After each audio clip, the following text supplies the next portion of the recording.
साहित्य निधि में सुनिए हिंदी साहित्य की महान कवित्री और कथाकार सुभद्रा कुमारी चौहान जी की लिखी हुई कहानी अंगूठी की खोज। तो शुरू करते हैं उनकी कहानी अंगूठी की खोज।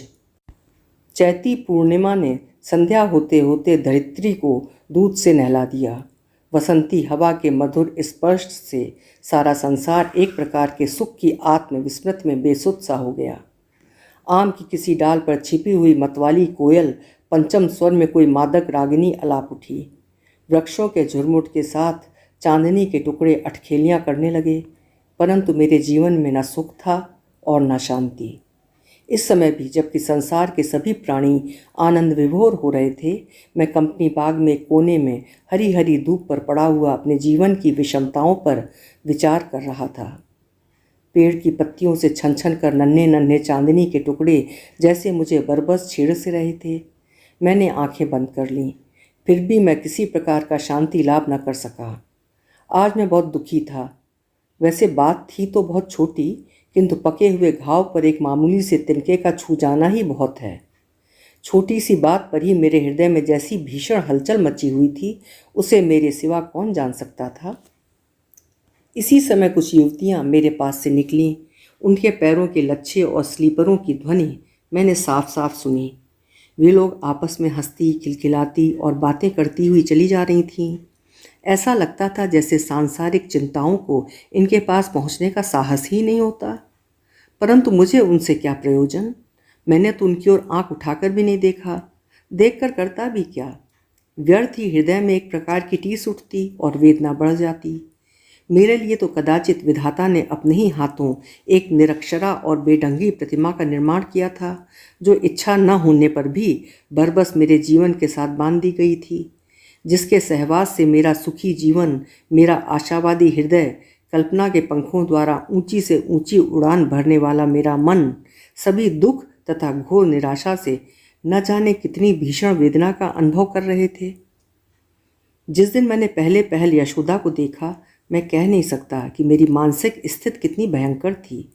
वो रात मिलन की पहली रात सुहाग रात थी और मैं घर से भागकर इसी स्थान पर इससे भी अधिक उद्विग्न और व्याकुल अवस्था में छटपटा रहा था। जीवन में मुझे उससे भी अधिक आत्मग्लानि और व्याकुलता का सामना करना था। कदाचित इसीलिए न जाने किस प्रकार कुछ अभिन्न हृदय मित्रों को मेरी मानसिक स्थिति का पता लग गया। वे मेरे अभिन्न हृदय मित्र थे।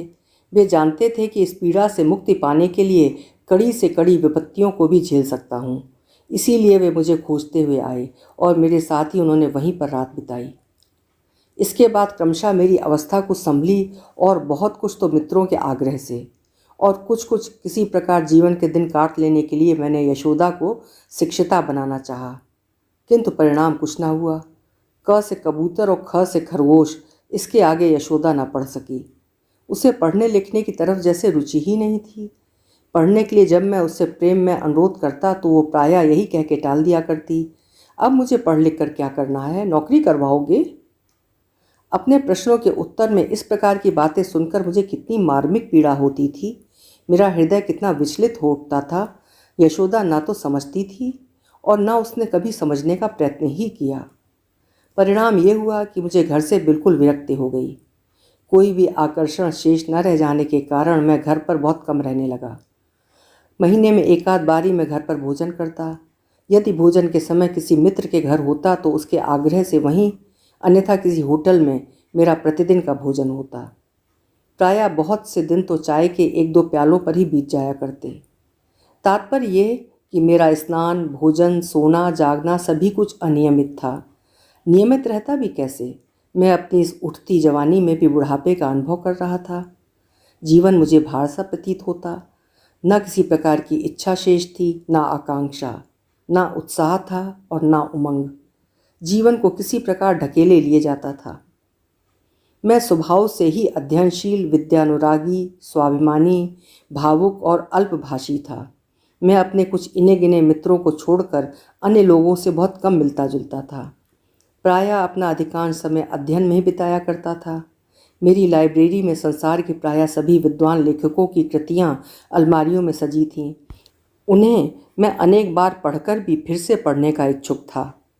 प्रायः लाइब्रेरी में जब मैं पुस्तकों का अध्ययन करता होता और उनमें किसी सुशिक्षिता महिला के विषय में कोई प्रसंग आ जाता तो कल्पना के उच्चतम शिखर से ही मैं अपनी जीवन संगिनी का दर्शन करता और वहाँ से मैं देखता कि मेरी प्रेयसी पढ़ने में, लिखने में, सामाजिक और सांसारिक प्रत्येक कार्यों में मेरी वैसी ही सहायक है जैसे पुस्तक लेखन की स्त्री, जिसका दर्शन मैं अभी पुस्तक के पृष्ठों में कर चुका हूँ।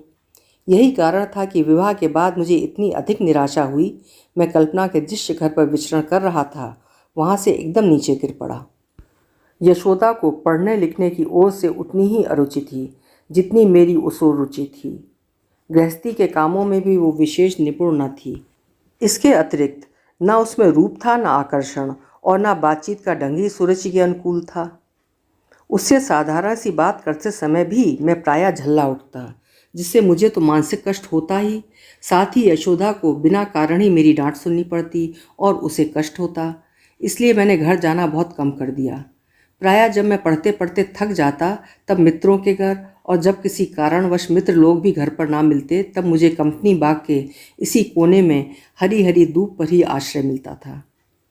कभी कभी उसी धूप पर पड़े पड़े मैं कब सो जाता पता नहीं। पक्षियों का कलरव सुनकर ही मेरी आंखें खुलती। मेरे घर वाले इन बातों को अच्छी तरह जानते थे। अपने विवाह के बाद से मैं बहुत विद्रोही स्वभाव का हो गया था, इसलिए ना तो वे लोग मुझे खोजने का प्रयत्न करते और न मेरी दिनचर्या या तपश्चर्या में बाधा डालकर मुझे छेड़ते थे। वे जानते थे कि यदि मुझे उन्होंने छेड़ा तो इसका परिणाम किसी प्रकार भी अच्छा न होकर बुरा ही हो सकता है। आज इसी प्रकार अपने जीवन से घबरा कर ना जाने किस विचारधारा में डूबा हुआ मैं लॉन पर पड़ा था। वही युवतियां घूमती हुई फिर लौटीं और मेरे पास ही पड़ी हुई एक बेंच पर बैठ गईं। यहाँ तो कोई पड़ा है जी, दूसरी ने कहा। रहने तो पड़ा है तो हमारा क्या कर लेगा, आओ जरा बैठ लें फिर चलेंगे। तीसरी उठकर खड़ी हो गई, स्वर को कुछ धीमा करके बोली, हमारा कर तो कुछ ना लेगा पर हमारी बातचीत की आज़ादी में बाधा आएगी। चलो कहीं और बैठें, इतना बड़ा तो बगीचा है, क्या यही जगह है। वो उठी और उठकर जाने लगी। एक दूसरी ने उसका हाथ पकड़कर खींचा, उसे बैठाते हुए बोली, बैठो भी, कहाँ जाओगी। अब तो वो समय है जबकि स्त्रियों को भी पुरुषों के समान अधिकार दिए जाने की हर जगह चर्चा है। फिर उस अधिकार का हम ही क्यों ना उपयोग करें। बिरले ही पुरुष स्त्रियों से ऐसे दूर दूर भागते होंगे। अन्यथा पुरुषों का तो स्वभाव होता है कि जहाँ स्त्रियों को देखा फिर चाहे काम हो चाहे ना हो उस ओर जाएंगे अवश्य। ये रेलवे स्टेशन का, स्नान घाटों का, सड़कों और दुकानों का हमारा प्रतिदिन का अनुभव है। यदि ठीक ना कहती हूँ तो मेरी बात ना मानो। और तुम ऐसे व्यक्ति से जिसके विषय में ठीक ठाक पता भी नहीं कि स्त्री है कि पुरुष, ऐसे दूर भागी जा रही हो जैसे कोई संक्रामक बीमारी हो। कहते कहते उसने फिर उसका हाथ बैठाने के लिए खींचा, किंतु वो बैठी नहीं, चिल्ला पड़ी, छोड़ दो सरला, तुम्हारे खींचने से मेरी अंगूठी भी गिर गई। एक तो वैसे ही मैं उसे नहीं पहनती, आज ही पहनी और गिर गई। बातचीत का प्रवाह बदल गया। सबकी सब घबरा कर खड़ी हो गईं। यहाँ वहाँ जहाँ गिरी थी उससे बहुत दूर तक अंगूठी की खोज होने लगी। वे करीब 10 मिनट तक उठकर बैठकर झुककर अंगूठी खोजती रहीं, पर वो न मिली। उनमें से एक तो बहुत मेरे पास तक आ गई। मैं घबरा कर उठ बैठा। आशंका हुई कि कहीं अंगूठी का चोर मैं ही न समझा जाऊं। जी चाहा मैं भी उनकी अंगूठी ढूंढने लगूं, पर उनकी अंगूठी बिना उनकी अनुमति के कैसे ढूंढता। मैं जानता था कि उनकी अंगूठी खोई है, फिर भी बातचीत का सिलसिला जारी करने के लिए उनके समीप पहुंचकर कुछ संकोच के साथ मैंने पूछा, आप लोग क्या ढूंढ रही हैं, क्या मैं आपकी कुछ सहायता कर सकता हूँ।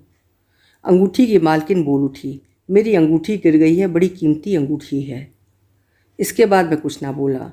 उन लोगों के साथ उनकी अंगूठी मैं भी ढूंढने लगा, परंतु करीब आधे घंटे तक ढूंढने पर भी जब अंगूठी नहीं मिली तो वे सब हताश हो गईं। मुझे उनकी दशा पर बड़ी दया भी आई।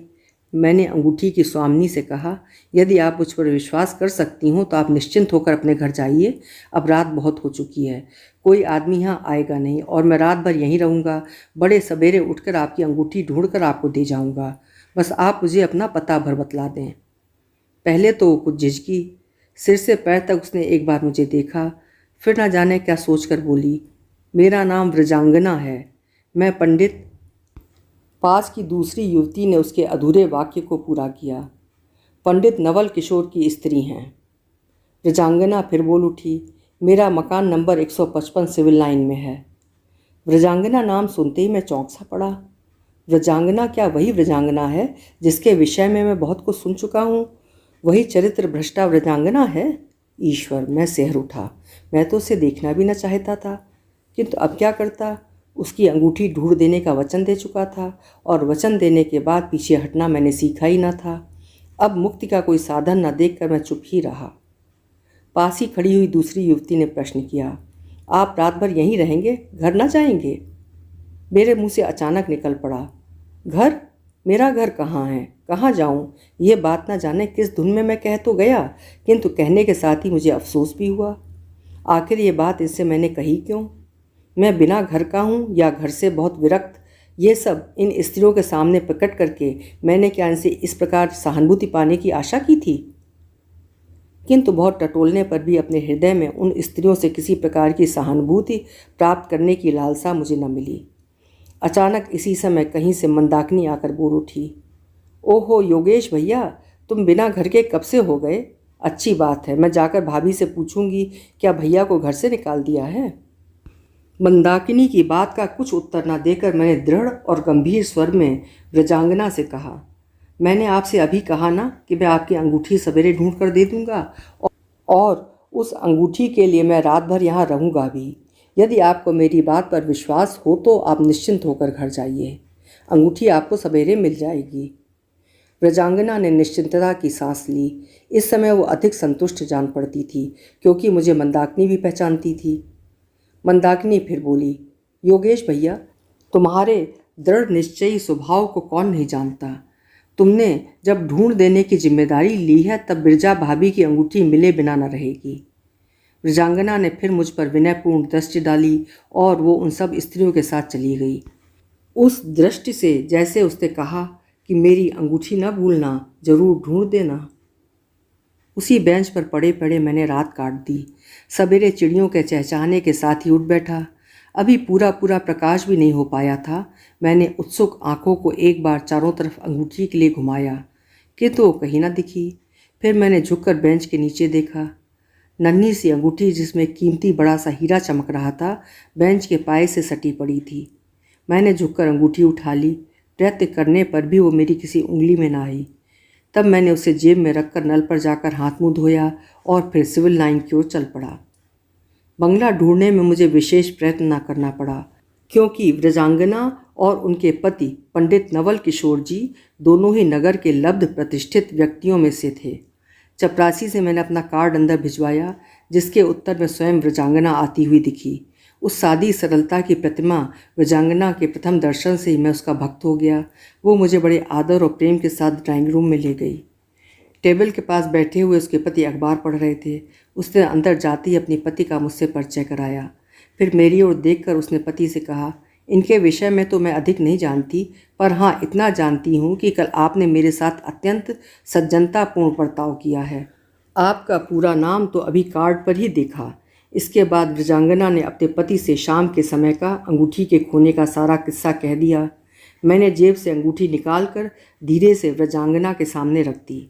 अंगूठी पाकर वो कितनी प्रसन्न थी, ये उसकी कृतज्ञता भरी आँखों और उल्लास भरे चेहरे से प्रकट हो रहा था। पंडित नवल किशोर जी के चेहरे पर कुछ अधिक भाव परिवर्तन न हुआ। वो केवल जरा सा मुस्कुरा कर बोले, और यदि ये अंगूठी न लाते तब क्या करती बिरजू? व्रजांगना ने विश्वास सूचक स्वर में कहा, लाते कैसे नहीं, अंगूठी तो मैंने इन्हीं के ऊपर छोड़ी थी ना, सबके भरोसे थोड़ी मैं अपनी अंगूठी छोड़ाती। नवल किशोर थोड़ा फिर मुस्कुराए। हंसी तो कुछ मुझे भी आई, परंतु ये सोचकर कि प्रथम परिचय में ही हंसने की स्वतंत्रता लेना कहीं मेरे पक्ष में अशिष्टता न समझी जाए, मैंने अपनी हंसी को रोक लिया। पर एक प्रश्न मेरे मस्तिष्क में बार बार घूमने लगा। आखिर बिना परिचय के और बिना जान पहचान के व्रजांगना ने मुझ में कौन सी बात देखी जो वो मुझ पर इतना विश्वास कर बैठी? चेहरे से मैं नवल किशोर को पहचानता था और वो मुझे, परंतु हमारा आपस में परिचय न था। उस दिन इस प्रकार उस अंगूठी ने हमारा आपस में परिचय कराया। उनके आग्रह से उस दिन मैंने उन्हीं लोगों के साथ चाय पी और उनके अनुरोध से कभी कभी उनके घर आने भी लगा। कुछ दिन उन लोगों के आने जाने के बाद मैंने अनुभव किया वे पति पत्नी दोनों मिलनसार, हंसमुख, सीधे सच्चे और सरल स्वभाव के व्यक्ति हैं। व्रजांगना के विषय में मैंने जितनी तरह की बातें सुन रखी थीं वे मुझे सभी निर्मूल और अनर्गल प्रतीत हुईं। व्रजांगना के हृदय की महानता और उसके सद्व्यवहारों ने मेरे हृदय में उसके प्रति श्रद्धा और विश्वास के ही भाव जागृत किए। उन दोनों पति पत्नी के रहन सहन, बात व्यवहार को देखते हुए किसी प्रकार के संदेह के लिए कोई स्थान नहीं रह जाता था। व्रजांगना सीधी, भोली और उदार प्रवृत्ति की स्त्री थी। उनके उस छोटे से घर में प्रेम, विश्वास, आनंद और आदर का ही आधिपत्य था। घृणा, अपमान, ईर्ष्या और डाह का वहाँ तक प्रवेश ही न हो पाया था। व्रजांगना की यह धारणा थी कि अपने घर में आया हुआ शत्रु भी अपना अतिथि हो जाता है और अतिथि का अपमान करना उसकी दृष्टि में बड़ा ही निंदनीय काम है। इसलिए अपने घर में आए हुए उन व्यक्तियों के साथ भी जिनके प्रति व्रजांगना के हृदय में किसी प्रकार की श्रद्धा या आदर के भाव न होते थे, वो केवल आदरयुक्त मधुर व्यवहार ही करती थी। उसके घर में आया हुआ कोई भी व्यक्ति बिना जलपान के कदाचित ही वापस जाता था। वो बुरे मनुष्यों से घृणा न करके उनकी बुराइयों से घृणा करती थी और भरसक उन्हें किसी प्रकार उन बुराइयों से बचाने का प्रयत्न भी करती। वो संसार के छल प्रपंचों से परिचित न थी। उसके सामने भगवान बुद्ध और महात्मा ईसा के महान आदर्श थे, जिनके अनुसार चलकर इस छोटी सी जिंदगी में वो लोगों के साथ केवल कुछ भलाई ही करके जाना चाहती थी। इसीलिए उसे बहुत कम लोग समझ पाते थे। उसे तो वो समझ सकता था जो उसके पास, बहुत पास पहुंचकर उसे देखे। दूर से देखने वालों के लिए व्रजांगना एक पहेली और बड़ी जटिल पहेली थी, जिसे हल करना कोई साधारण बात न थी। मैं व्रजांगना के जीवन के साथ बहुत घुल मिल गया था। मैंने उसे अच्छी तरह देखा और भली भांति पहचाना था। व्रजांगना मानवी नहीं, देवी थी, जिसे कदाचित दैवी अभिशाप के कारण ही कुछ दिनों के लिए मानव जन्म धारण करना पड़ा था। धीरे धीरे हमारा मेलजोल बहुत बढ़ गया। अब मेरे अभिन्न हृदय मित्रों में से यदि कोई मेरे बहुत समीप था तो वो भी थी व्रजांगना। अपने सच्चे स्नेह और आदर से व्रजांगना ने मुझे इस तरह बांध लिया था कि मैं उसके छोटे छोटे आग्रह और अनुरोध को भी टाल न सकता था। अब उसके अनुरोध से मेरे सभी काम नियमित रूप से होने लगे। उसके सरल प्रेम ने मुझ में नव स्फूर्ति फूंक दी। मैं अपने आप में नए जीवन का अनुभव करने लगा। मुझे ऐसा लगता था जैसे अभी अभी संसार में प्रवेश किया हो। मनुष्य में दो प्रकार की प्रवृत्तियाँ होती हैं, एक तो दैव प्रवृत्ति और दूसरी राक्षसी। न जाने क्यों व्रजांगना को देखते ही मेरी दैव प्रवृत्ति किधर अंतर्निहित हो जाती और राक्षसी प्रवृत्ति इतनी प्रबल हो उठती कि उसे रोकना मेरे लिए बहुत कठिन हो जाता। व्रजांगना को देखते ही मेरा ज्ञान, मेरा विवेक, मेरी बुद्धि जैसे सभी मेरा साथ छोड़ देते थे। इसके लिए मैं अपने आप को न जाने कितना धिक्कारता था। नवल किशोर को भैया और व्रजांगना को भाभी कहा करता था। सचमुच ही उनके प्रति मेरे हृदय में यही पूज्य भाव थे। एकांत में इस दलील को सामने रखकर मैंने अपनी इस राक्षसी प्रवृत्तियों को कुचल डालने का न जाने कितना प्रयत्न किया। मैं चरित्रहीन न था। पराई स्त्री, विवाहिता स्त्री मेरे लिए देवी की तरह पूज्य और आदर की वस्तु थी। व्रजांगना को भी मैं इसी पूज्य दृष्टि से देखा करता था। उसके लिए मेरे हृदय में बड़े पवित्र और आदर के भाव थे, किंतु ये पवित्र भाव उसी समय तक टिक सकते थे जब तक वो मेरे सामने ना होती। व्रजांगना जैसी मेरे सामने आती, मुझ पर न जाने कहाँ का राक्षस सवार हो जाता। मैं एक ज्ञानहीन पशु से भी गया बीता बन जाता। मैं अपनी ही आँखों में बड़ा पतित जचने लगता, पर मेरा हृदय मेरे काबू से बाहर था। मेरी दोनों प्रवृत्तियों का आपस में युद्ध सा छिड़ा रहता था। कभी कभी तो मैं बड़ा ही उद्विग्न और व्यथित सा हो जाता।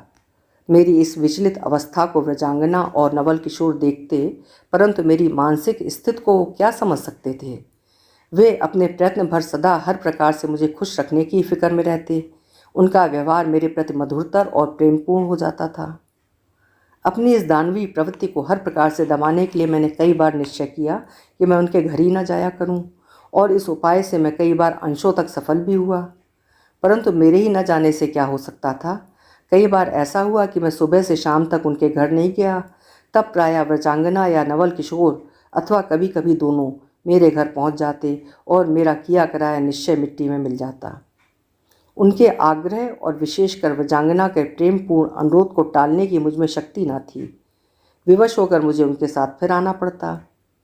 देवी व्रजांगना और साधु प्रकृति नवल किशोर मेरे इन कुत्सित मनोभावों से परिचित न थे। मेरी दानवी प्रवृत्तियाँ कितनी भीषण, कितनी भयंकर और कितनी प्रबल हैं, मैं स्वयं भी तो न जानता था। परंतु उन्हें कुचलने के लिए, उनसे मुक्ति पाने के लिए जो कुछ भी किया जा सकता था, मैंने सब कुछ किया। साल भर बाद वही चैती पूर्णिमा थी और वही संध्या का समय, वही मन को फिसलाने वाली चांदनी रात, और थी वही वासंती हवा। आज फिर मैं बहुत उद्विग्न था। न जाने क्यों किसी मित्र का भी साथ न मिला और मैं घूमता हुआ कंपनी बाग के उसी कोने में पहुंच गया। मेरी चिर परिचित बेंच कदाचित मेरी ही प्रतीक्षा कर रही थी। मैं उस पर गिर सा पड़ा और क्षण भर बाद ही साल भर पहले की एक एक स्मृति सिनेमा के चित्रपट की तरह मेरी आंखों के सामने फिरने लगी। इस जगह हरी धूप पर व्याकुलता से मेरा लेटना, घूमती हुई रमणियों का आना, अंगूठी का गिरना, फिर उनकी खोज। मुझे याद आया कि उस दिन भी मैं बहुत विकल था, संसार से विरक्त और जीवन से थका हुआ। आज मैं बहुत अंशों में संसार से अनुरक्त था, परंतु शांति जीवन में आज भी न थी। साल भर पहले की उस अशांति से आज की अशांति कहीं अधिक उद्वेगपूर्ण, भीषण और प्रलयंकारी थी। इस अशांति में मैं जला जा रहा था। मुक्ति का मार्ग ढूंढे भी नहीं मिल रहा था। अंत में बहुत कुछ सोचने विचारने के बाद मैं इस निर्णय पर पहुंचा कि मुझे ये नगर छोड़ देना चाहिए। नगर छोड़ने का पक्का निश्चय करके मैंने एक प्रकार की शक्ति सी पाई। नवल किशोर बाहर गए थे। अपने घर की और विजांगना की देखभाल वे मेरे ही ऊपर छोड़ गए थे। नगर छोड़ने से पहले 5 मिनट के लिए विजांगना से मिल लेना शायद अनुचित न होगा। यही सोचकर मैं उसके मकान की तरफ चला। साथ ही मुझे ये भी जानना था कि नवल किशोर कब लौटने वाले हैं। जब मैं उनके घर पहुंचा करीब 8 बज रहे थे। वो सबसे ऊपर वाली छत पर एक कालीन डाले पड़ी थी। मुझे देखते उठकर बैठ गई। मैं उसके घर आज कई दिनों के बाद आया था। वो कुछ नाराजगी के साथ अधिकारपूर्ण स्वर में किंतु मुस्कुराती हुई बोली, तुमने तो आना ही छोड़ दिया योगेश, क्या किया करते हो? वे घर नहीं है तो क्या तुम्हें भी ना आना चाहिए? मैंने उसकी बात का कुछ उत्तर न देते हुए पूछा, नवल भैया कब आएंगे बिरजू?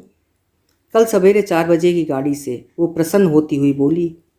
मैंने एक निश्चिंतता की सांस ली। मैं सुबह यहाँ से जाऊँगा। उस समय तक नवल किशोर आ जाएंगे, बिरजू अकेली न पड़ेगी। इससे मुझे प्रसन्नता ही हुई। पास ही आए हुए कई दिन के लोडर पड़े थे, जिनसे बिरजू को विशेष प्रेम न था, अतः वे खोले भी नहीं गए थे। मैंने तारीखवार उन्हें देखना शुरू किया। मुझे पढ़ते देख वृजांगना फिर कुछ ना बोली। वो मेरे स्वभाव से भली भांति परिचित थी, अतः पढ़ने लिखने के समय वो मुझसे किसी प्रकार की बातचीत न करती थी। कुछ देर बाद मेरी तंद्रा सी टूटी। घड़ी पर नज़र पड़ते ही देखा कि रात काफ़ी बीत चुकी है। मैं तो केवल 5 मिनट के लिए आया था। वृजांगना सो चुकी थी। काले कालीन पर उसका मुंह पृथ्वी पर एक दूसरा पूर्णिमा का चांद सा दिख रहा था। उसे मैं क्षण भर देखता रहा। मेरा विवेक, मेरा ज्ञान, मेरी बुद्धि जाने कहाँ अंतर्निहित हो गई। मैं अपने आपे में न रह पाया। आज उसकी स्मृति 100 बिच्छुओं के दंश से भी अधिक पीड़ा पहुंचा रही है, किंतु उस समय तो मैं शायद बेहोश था। मुझे तो होश उस समय आया जब मैंने वृजांगना को फूट फूट कर रोते देखा। मुझे याद है उसके यही शब्द थे, तुमने तो मुझे कहीं का न रखा योगेश। सचमुच मैंने घोरतम पाप किया था, जिसका प्रायश्चित कदाचित हो ही नहीं सकता था। मुझसे अधिक पापात्मा संसार में भला कौन हो सकता था? मैं था विश्वासघाती, नीच और पर स्त्रीगामी। अपना कालिमा से पुता हुआ मुंह फिर से वृजांगना को न दिखा सका। चुपचाप उठा और उठकर सीढ़ियों से नीचे उतरकर अपने घर आया। उस दिन मैं फिर रात भर सो न सका। अपने दुष्कृत्य पर कितना लज्जित, कितना क्षुभित और कितना क्रोधित था, मैं कह नहीं सकता। बार बार यही सोचता था कि आखिर मैं कई बार मरते मरते क्या इसी कलुषित कार्य को करने के लिए बच गया? यदि पहले ही मर चुका होता तो ये अनर्थ होता ही क्यों?